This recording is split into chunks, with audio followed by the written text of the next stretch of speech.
وما اصابکم من مصیبت فبما کسبت ایدیکم ویعفو عن کثیر۔ اللہ رب العالمین نے قرآن پاک کے اندر 25ویں پارے میں ارشاد فرمایا کہ اے لوگو، جو بھی تمہیں کوئی پریشانی، مصیبت، ٹینشن پہنچتی ہے وہ تمہارے اپنے ہاتھوں کی کرتوت ہیں،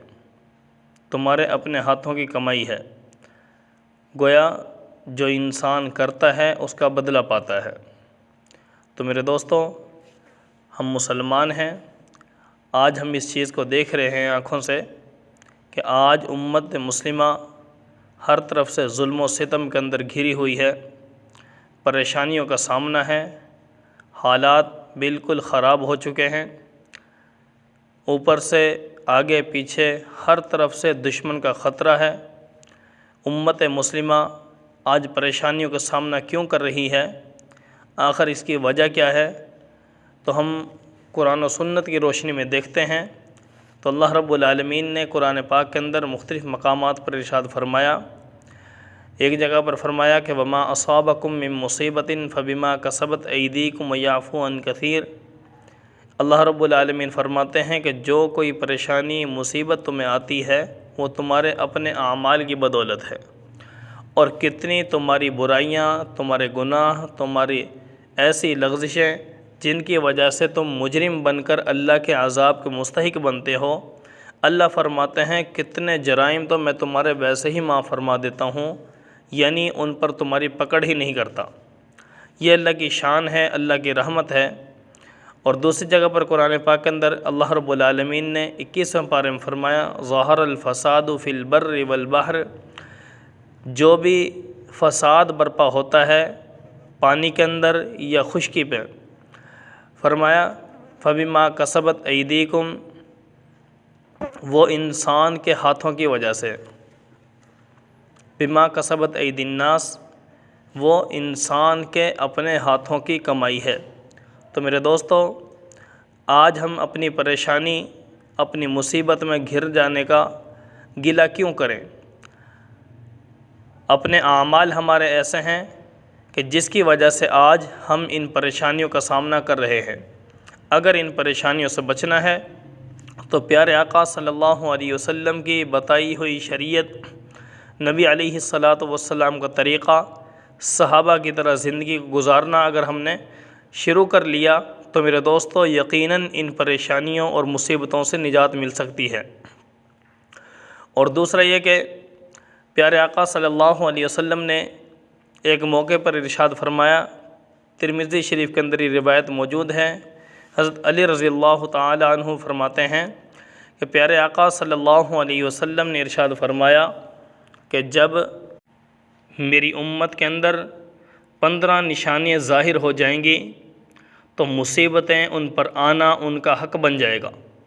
یعنی وہ حقدار ہوں گی اس بات کی کہ اللہ کی پکڑ میں آ جائیں۔ تو میرے دوستو، آج ہم کتنی نشانی اپنی آنکھوں سے دیکھ رہے ہیں اور دیکھ چکے ہیں۔ تو میرے دوستو، آج اگر ہم نے ان پریشانیوں کو دور کرنا ہے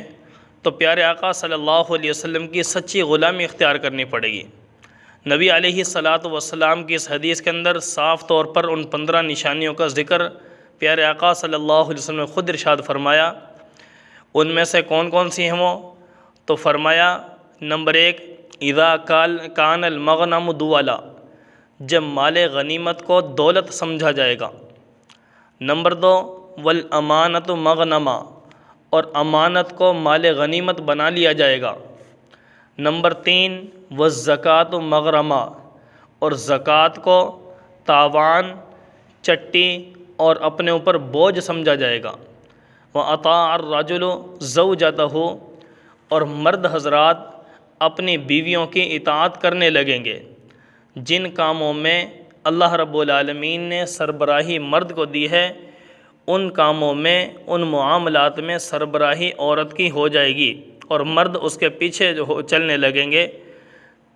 اور آگے نمبر 5، وَعَقَّ أُمَّهُ، اور اپنی والدہ کی نافرمانی کی جانے لگے گی۔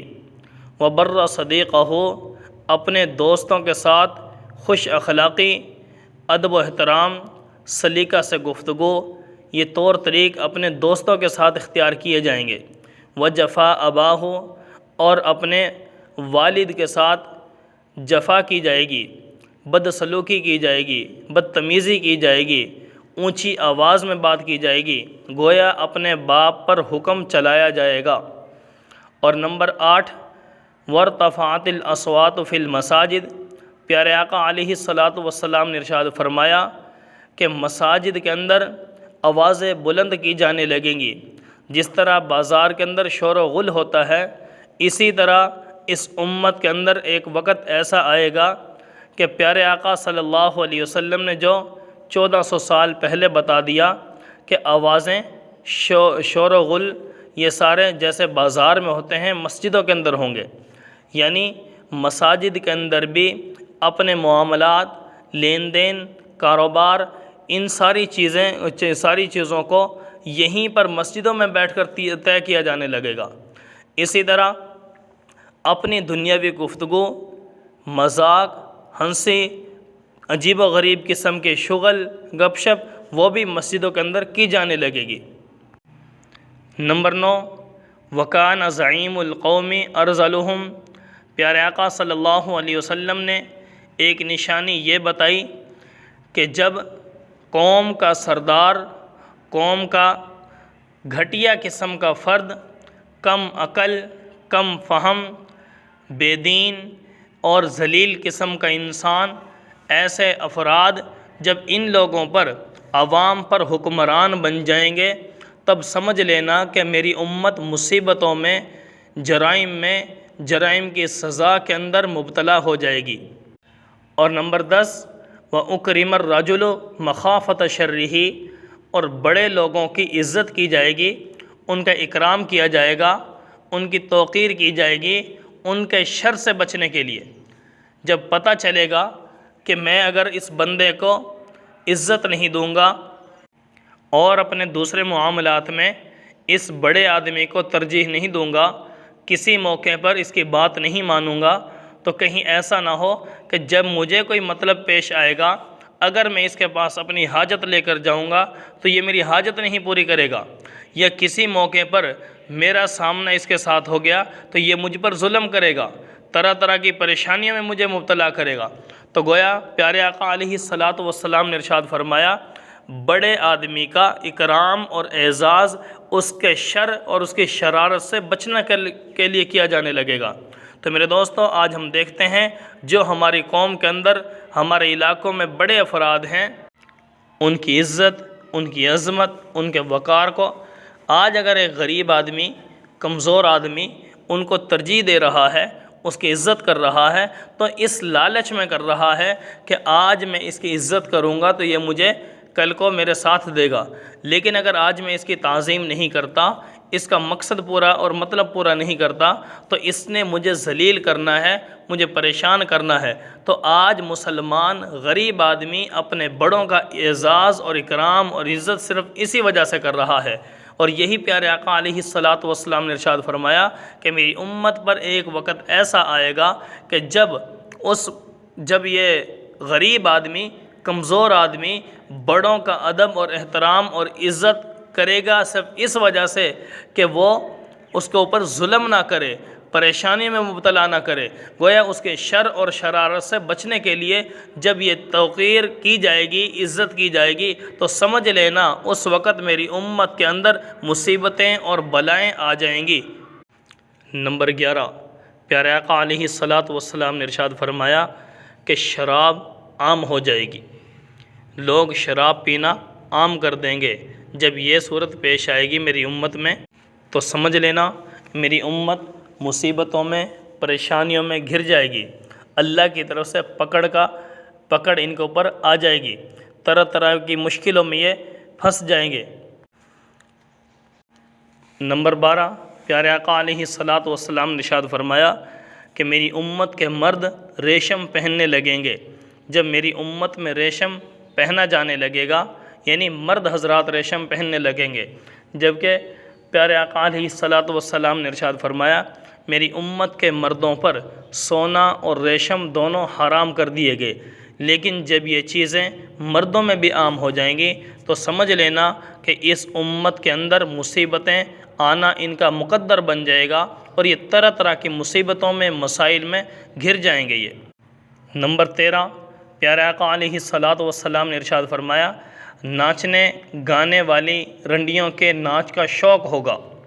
یہ میوزک اور اس کے علاوہ آج کل نیٹ کی دنیا ہے، موبائل کا دور ہے، ان چیزوں کو عام کر دیا گیا ہے۔ میرے دوستو، آج میری امت مسلمہ کے ہر فرد کے پاس موبائل آتا جا رہا ہے،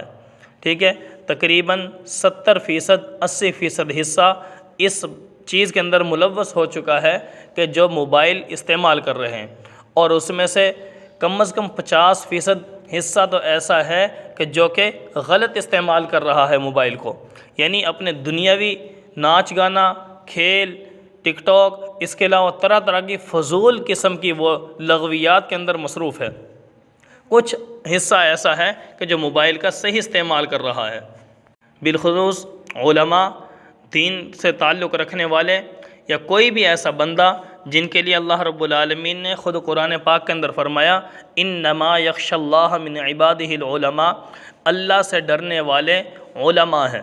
علماء سے مراد ہر وہ بندہ جو بھی اللہ کی ذات کو پہچانتا ہے، پیارے آقا صلی اللہ علیہ وسلم کی عزت کرتا ہے، اللہ کے حکم کی تعظیم اس کے دل میں ہے، چاہے وہ عالم بھی نہ ہو لیکن اللہ کی ذات کو پہچانتا ہے، وہ علماء کی صف میں ہے۔ اور کوئی بھی ایسا مسئلہ جو پیغمبر علیہ الصلاۃ والسلام نے اس تک دے دیا، اس تک پیغمبر صلی اللہ علیہ وسلم کی یہ تعلیم پہنچ گئی، وہ اس کی قدر اور تعظیم کرتا ہوا اپنے رب سے ڈرتا ہے، اپنی آخرت سے ڈرتا ہے، اگلی منزلوں سے ڈرتا ہوا اللہ کو بھی مانتا ہے، اللہ کی بھی مانتا ہے، پیارے آقا علیہ الصلاۃ والسلام کو بھی مانتا ہے، اور پیارے آقا صلی اللہ علیہ وسلم کی بات پر بھی عمل کرتا ہے۔ تو میرے دوستو، یہ کچھ طبقہ ہے جو اس موبائل کا استعمال صحیح کر رہا ہے۔ تو آج کسی اللہ والے نے کہا کہ اے مسلمان، اگر تجھ سے کل قیامت کے دن اللہ رب العالمین نے تجھ سے تیرے موبائل کا ہی حساب لے لیا تو کیا تو اس موبائل کا حساب دے دے گا؟ اگر موبائل کا حساب دینے کے لیے ہم تیار ہیں تو میرے دوستو سمجھ لو ہماری آخرت کی تیاری ہے، لیکن اگر ہم اس موبائل کا حساب بھی نہیں دے سکتے تو سمجھ لو کہ آج ہم اس وقت تیار نہیں تو کل قیامت کے دن بھی کہیں ایسا نہ ہو پریشانیوں کا سامنا کرنا پڑے۔ تو میں عرض کر رہا تھا کہ پیارے آقا علیہ الصلاۃ والسلام نے فرمایا ناچنے والی، گانے گانے والی اور اس قسم کے فضول لوگوں کی طرف شوق بڑھ جائے گا۔ تو میرے دوستو، آج کل وہ چیزیں تو کم ہیں، لیکن یہ موبائل ہر گھر میں ہر بندے کے پاس آتا جا رہا ہے۔ اس موبائل کے ذریعے سے وہ ناچ، وہ گانا، وہ فضول قسم کی لغویات، وہ ساری چیزیں موبائل کے ذریعے ہر بندے کی جیب میں آ چکی ہیں۔ تو میرے دوستو، اب بندے کے پاس اختیار ہے کہ اللہ نے خود فرمایا فَأَلْهَمَهَا فُجُورَهَا وَتَقْوَاهَا کہ ہم نے دل میں نیکی کا مادہ بھی رکھ دیا ہے اور برائی کا مادہ بھی رکھ دیا۔ اب اختیار بندے کو دے دیا، اور وَهَدَيْنَاهُ النَّجْدَيْنِ اللہ نے فرما دیا، جنت کا راستہ بھی بتا دیا، جہنم کا راستہ بھی بتا دیا۔ اب انسان کی مرضی ہے، نیک عمل کر کے جنت میں چلا جائے، چاہے برے عمل کر کے جہنم میں چلا جائے۔ تو میرے دوستو، یہ موبائل کے استعمال سے بچنا، ٹی وی اور ادھر ادھر کی جو دوسری ایسی چیزیں، لہو لعب، کھیل کود، فضول قسم کے ناجائز یہ کھیل، ناجائز ڈرامے، اس طرح کی جو چیزیں دیکھی جا رہی ہیں میرے دوستوں، ان سے بچنا ہوگا۔ تو میرے دوستوں، پیارے آقا علیہ الصلوۃ والسلام نے فرمایا کہ میری امت کے اندر ناچ گانا عام ہو جائے گا۔ اس کی ایک ظاہری صورت یہ نیٹ کی دنیا، موبائل کی دنیا ہے کہ جس کے اندر بہت سے افراد اس امتحان میں مبتلا ہو کر اپنی آخرت کو بھول جاتے ہیں۔ اللہ سے دعا ہے کہ اللہ ہر مسلمان کو موبائل کا استعمال صحیح طور پر کرنے کی توفیق نصیب فرمائے۔ اور نبی علیہ الصلوۃ والسلام نے جو نشانیاں بتائی ہیں ان میں سے 14 نمبر نشانی یہ ہے کہ اس کھیل کود، یہ لہو لعب، اس طرح کی چیزوں کے جو آلات ہیں وہ عام ہو جائیں گے اور انہی کا شوق بڑھنے لگے گا۔ تو میرے دوستو، آج یہ چیزیں عام ہو رہی ہیں، آخرت سے غافل کیا جا رہا ہے، قرآن سے غافل کیا جا رہا ہے، حدیث پڑھنے سے غافل کیا جا رہا ہے، بلکہ بچوں کی تربیت ہی ایسی کی جا رہی ہے کہ دین سے دور رہیں۔ پیغمبر علیہ الصلاۃ والسلام کی سنتوں بھری زندگی سے بچے گویا ان کو دور کیا جا رہا ہے، اور کھیل کود ان چیزوں کی طرف ان کا شوق بڑھایا جا رہا ہے۔ تو میرے دوستو، آج ہمیں اگر اپنی کامیابی چاہیے تو پیارے آقا صلی اللہ علیہ وسلم کی سنتوں کی طرف ہمیں قدم بڑھانا ہوگا اور غیر کے طریقوں سے پیچھے ہٹنا ہوگا۔ اسی طرح پیارے آقا صلی اللہ علیہ وسلم نے جو نشانیاں بتائی ہیں ان میں سے 15ویں اور آخری نشانی وَلْعَنَ آخِرُ هَذِهِ الْأُمَّةِ أَوَّلَهَا، پیارے آقا علیہ السلام نے ارشاد فرمایا اس امت کے آخر میں آنے والے بعض افراد ایسے ہوں گے کہ جو اپنے سے پہلے لوگوں پر لعن طعن کریں گے۔ جیسا کہ میرے دوستو، پیارے آقا علیہ السلام نے ارشاد فرمایا اصحابی کالنجوم فبأیہم اقتدیتم اہتدیتم، میرے پیارے آقا صلی اللہ علیہ وسلم کا مبارک فرمان ہے کہ میرے صحابہ ستاروں کی مانند ہیں، کسی ایک کی پیروی کر لو کامیابی پا جاؤ گے، لیکن میرے محبوب صلی اللہ علیہ وسلم کے برگزیدہ چنے ہوئے صحابہ جن کو اللہ رب العالمین نے گویا مخصوص طور پر آپ صلی اللہ علیہ وسلم کے لیے ایک جماعت کو گویا مخصوص طور پر پیدا فرمایا،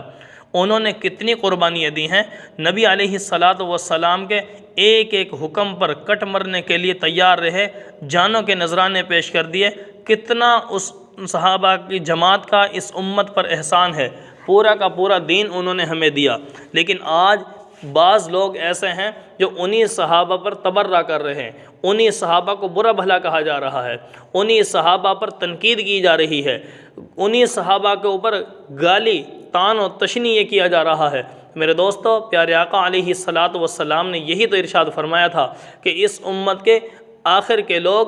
پہلے والے لوگوں پر طعن تشنیع کرنے لگیں گے تو سمجھ لینا کہ میری امت کی خیر نہیں ہے، یہ مصیبتوں، پریشانیوں، حالات اور مصائب ان چیزوں کا سامنا کرنا ان کا مقدر بن جائے گا۔ اور دوسرا، ائمہ کرام، ائمہ اربعہ اور اس کے علاوہ دیگر اکابرین جتنے بھی بزرگان دین چلے گئے کہ بہت سے لوگ ایسے آئیں گے جو اپنے ان اکابرین پر لعن طعن کریں گے، طعن و تشنیع کریں گے۔ تو میرے دوستو، ان ساری چیزوں کا آج ہم اپنی آنکھوں سے دیکھ رہے ہیں۔ اگر ہم نے ان چیزوں سے بچنا ہے، ان مشکلات سے بچنا ہے جو حالات آج امت مسلمہ پر آ چکے ہیں، اگر میرا امت مسلمہ اگر ان پریشانیوں سے بچنا چاہے تو میرے دوستو خصوصی طور پر پیارے آقا صلی اللہ علیہ وسلم کی ایک یہ جو زندگی ہے اس کو اپنانا پڑے گا۔ نبی علیہ السلام نے منع فرمایا حرام کام سے بچنا پڑے گا، اور نبی علیہ السلام نے ارشاد فرمایا کہ اپنے رب سے صلح کرنی پڑے گی۔ نبی علیہ السلام نے ارشاد فرمایا کہ اے میری امت، نماز کبھی نہ چھوڑنا۔ اور آج میرے دوستو، میری امت مسلمہ کے فرد کتنے ایسے ہیں کہ جو نماز کے قریب بھی نہیں جاتے۔ تو میرے دوستو، جب ایسے حالات ہوں گے، دین سے دوری ہوگی، تو اللہ کی نظروں سے یہ امت گر جائے گی، جس کی بدولت یہی ہوگا کہ اس امت پر طرح طرح کا ظلم، حالات، مصائب، دشمن کا خوف، یہ ساری چیزیں اللہ کی طرف سے طاری کر دی جائیں گی۔ ایک طرف یہ دنیا کے معاملات، لین دین، کاروبار، تجارت، کوٹھی بنگلے، رشتہ داریاں، دنیا کے معاملات، یہ ساری چیزیں ایک طرف ہوں، اور دوسری طرف اللہ رب العالمین کا حکم ہو، پیارے آقا صلی اللہ علیہ وسلم کی سنت ہو۔ اگر ان چیزوں کا جب تقابل ہو جائے تو میرے دوستو، پیارے آقا صلی اللہ علیہ وسلم نے ہمیں تعلیم دی ہے، اور اللہ رب العالمین نے قرآن پاک کے اندر 10ویں پارے میں ارشاد فرمایا اگر ان دونوں چیزوں کا تقابل ہو جائے اور تم نے ترجیح اگر دنیا کو دے دی، اپنی رشتہ داری کو دے دی، پیغمبر علیہ السلام کی زندگی کو پس پشت ڈال دیا، پیغمبر علیہ السلام کے طریقے کو سائڈ پہ کر دیا، تو فرمایا کہ فتربصوا حتی یأتی اللہ بامرہ، تو سمجھ لو کہ ایک امر اللہ کا تم پر ٹوٹنے والا ہے کہ کب وہ ٹوٹ پڑے، انتظار کرو اس کا۔ تو میرے دوستو، پیارے آقا صلی اللہ علیہ وسلم ارشاد فرمایا وہ کون سا امر ہے؟ فرمایا کہ لسلط اللہ علیکم الذلہ، فرمایا کہ ایسا وقت وہ ہوگا کہ جب اللہ رب العالمین کے حکم کو، قرآن پاک کو، میرے فرمان کو گویا تم نے پس پشت ڈال دیا، ان کو ترجیح نہیں دی، اپنے آپ کو ترجیح، اپنے والدین کو، اپنے گھر والوں کو، اپنے رشتہ داری کو، ان چیزوں کو مقدم رکھا، تو سمجھ لینا لسلط اللہ علیکم الذلہ، اللہ تعالیٰ تم پر ذلت مسلط کر دے گا، تم ذلیل اور رسوا ہو جاؤ گے، ضلالت تمہارا مقدر بن جائے گی۔ تو میرے دوستو، آج میرا مسلمان صرف اسی وجہ سے ضلالت کے اندر مبتلا ہو چکا۔ تو میرے دوستو، اگر ہم نے ان چیزوں سے نکلنا ہوگا تو نبی صلی اللہ علیہ وسلم کی سنتوں بھری زندگی کو اپنانا ہوگا۔ اللہ سب کو توفیق عمل نصیب فرمائے۔